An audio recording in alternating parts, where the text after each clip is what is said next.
Josh, tell us what we're looking at right here. What we're looking at here is our White Dog. This is the raw whiskey that's coming off the still. So we've taken our corn, our rye, and barley, fermented it, cooked it, fermented it, and then distilled it to the point where it's coming off at about 135 to 142 proof. So roughly about 70% alcohol. Okay. And this is the product that comes off the still before we put it into the barrels. Absolutely. So, White Dog, just a beautiful, clear elixir. Yes. And, all right, what's the kind of material that we're looking at right here? This is what we call our tail box, because it's the tail end of the distillation process. It's basically a show box to let you see what's coming off the still for the master distiller to check the samples and make sure everything's quality. This whole piece is made out of copper. So most distilleries have a tail box, so there is an area for them to taste the whiskey before they put it in the barrels. Make sure the batch is correct before we commit to aging it. So after this, the whiskey goes in the barrels? It will go into a brand new charred white oak barrel where it will age for at least 2 years. Yes. Now here at Barton 1792, we age everything for at least 4 years, all the way up to 10 years. So your 80 proof would be aged 4 years? Most of our bourbons are 4 to 6 years. Okay. In the case of our 1792, we do an average of 8-year age. All right. So let's go look at some barreling. All right. All right. Okay.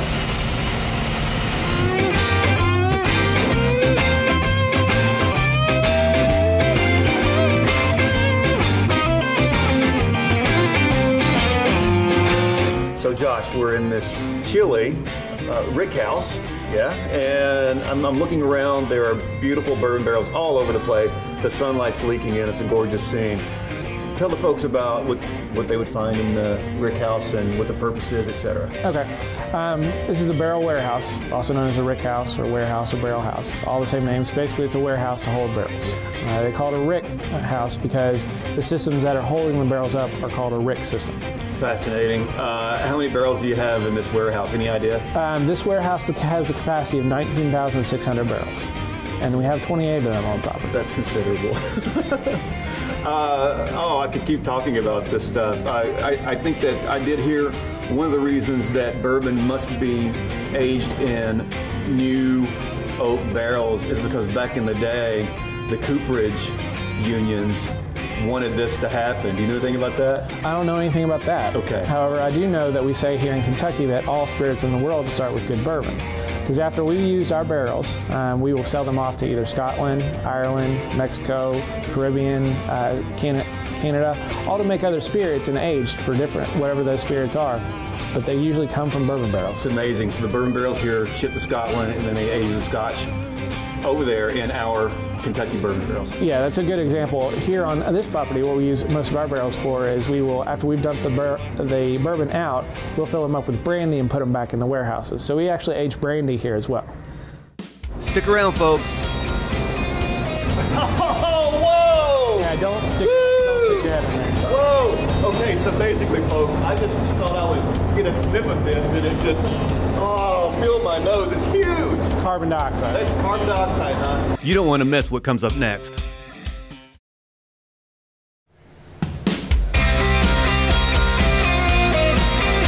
Folks, this is really cool. You see behind me here, it looks like something out of John Carpenter's The Fog. So we're up here in the upper reaches of the distilling room, and basically, Josh, what are all these red tanks here? All these red tanks are our fermentation tanks. Yeah. So after we've received our grain in, we've cooked it down a little bit, we'll dump them in here with yeast and a little bit of the batch from before. Effectively, what we're making in this room is beer. Yes.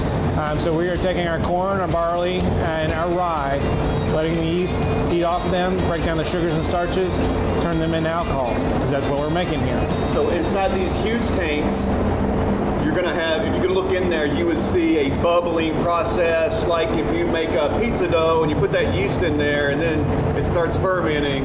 Exactly. So yeast is going to produce two byproducts. One is going to be carbon dioxide, which is what we use in pizza dough or bread, makes it rise. Also, it produces alcohol, which is what we're looking for here. So at this process, we're really starting that alcohol building process, and this is what's building our alcohol before we distill it and pull that alcohol out of the water. Just curious, do you know how many gallons are in these huge tanks? Off the top of my head, no. I know it's tens of thousands of gallons. Oh, whoa! Yeah, don't stick your head in there. Whoa! Okay, so basically, folks, I just thought I would get a sniff of this, and it just, filled my nose. It's huge! Carbon dioxide. That's carbon dioxide, huh? Well, amazing. Well, check out that. It's just really bubbling like crazy. And, well, it smells good as long as you don't stick your nose right in it. Cool. How hot's that liquid there, Josh? It's not that hot. It's maybe 64 degrees. It has to stay below 64 degrees in order for the yeast not to die. I don't suppose I can taste that good. Sure. All right, so Josh is getting a sanitary dipping container so that I can taste this yeasty broth. Can I do it now? Yep. All right. So you're right. It's not hot at all, and it looks very corny. What are the larger round grains floating in here? I'm not sure. They're probably pieces of rye. Okay. Wow, that's really sweet. I never would have thought it when you opened this up that it would taste that sweet, considering that carbon dioxide that rushed in my face and was so strong. Well, you got to remember that all of the sugars that are naturally in the grains, the corn in particular, makes it a little bit sweet. So we're going to dump our yeast in there.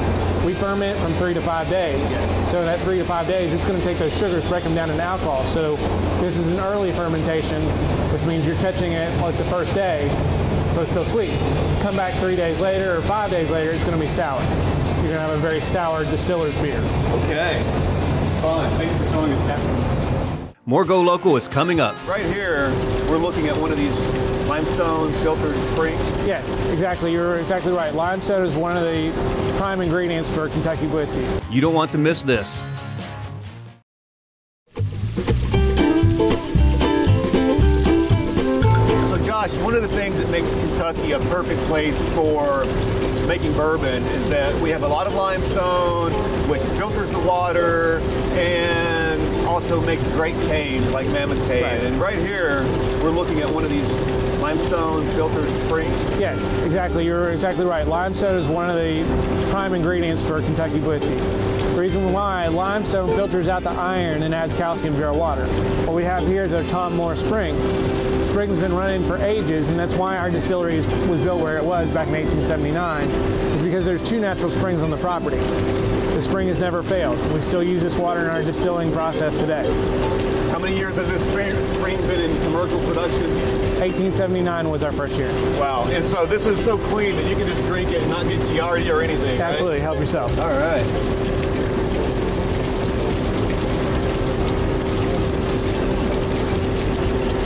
No chlorine, magnificent. All natural. Abe Lincoln drank from a spring like this.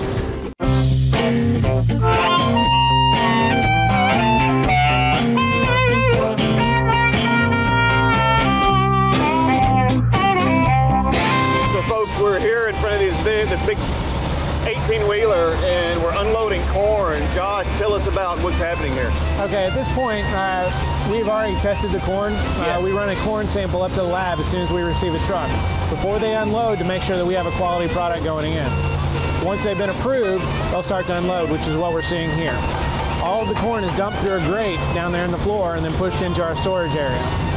We can use up to 30 acres of corn in a day. Wow. Yeah, so quite a bit of corn. Where does the corn come from? Corn comes from about a 100-mile radius from Barton. So Kentucky, southern Indiana, that's where we get most of our corn from. That's really cool. I mean, especially considering that Kentucky's not considered to be a big corn-producing state, and yet you're able to supply all these, Kentucky's able to supply all these bourbon distilleries. Right. And southern Indiana, which is a corn state. Just curious, what would it take for a load to be rejected? What are you looking for in that?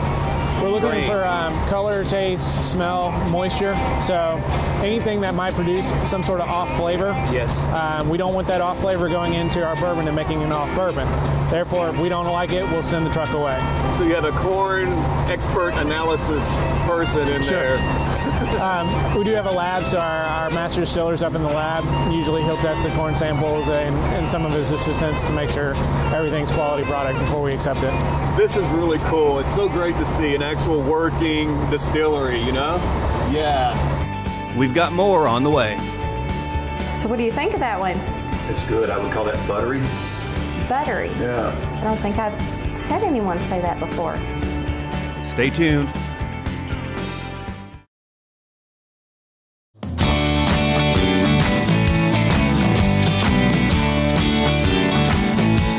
So folks, I'm here talking to Jill Sunderland after a very awesome tour of this cool distillery. And Jill, you're going to give me a little tasting, I think. It's 11 o'clock in the morning, but it's happy hour somewhere, right? Somewhere. You're not the first one today.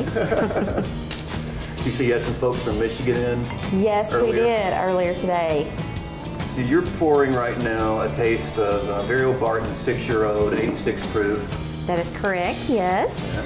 The Barton is from the era of the 40s, and in the 40s, a 6-year-old bourbon was an old bourbon. But in today's market, 6 years old is not that long, not that old anymore. This is the nose is spicy. It's, yes, it is. It's dry and fresh, and I'm gonna give it a little try. Okay.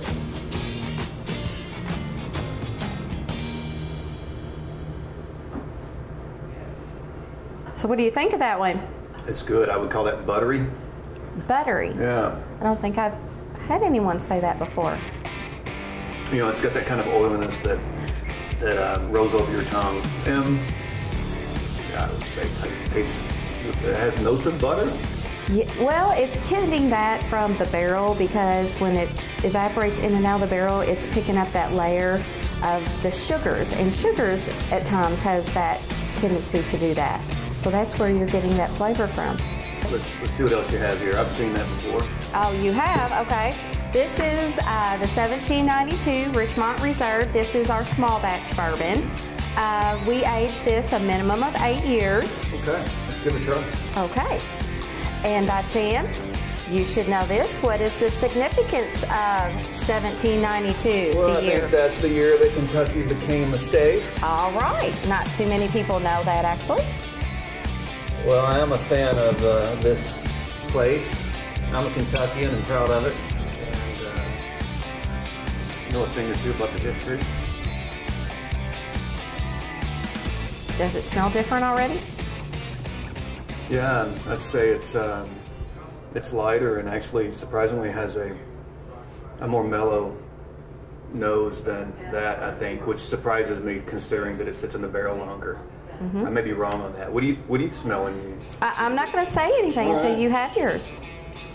I don't want to influence your opinion any.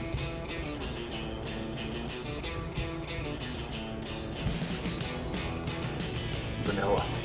Yes. What else? Maybe caramel. Mm-hmm. I get a lot of cinnamon, but that's my palate.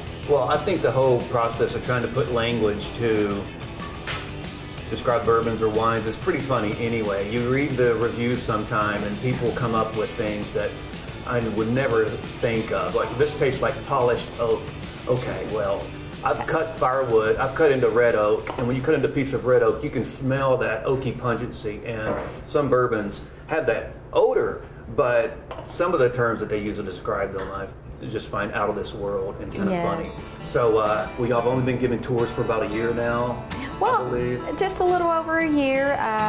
Before they were by reservation only and things like that. But we've been open to the public now, a little over a year, and we encourage everyone to come. Y'all come on down. Even if you're a teetotaler, the tour is really cool, as you can see. And, you know, like I say, it's happy hour somewhere.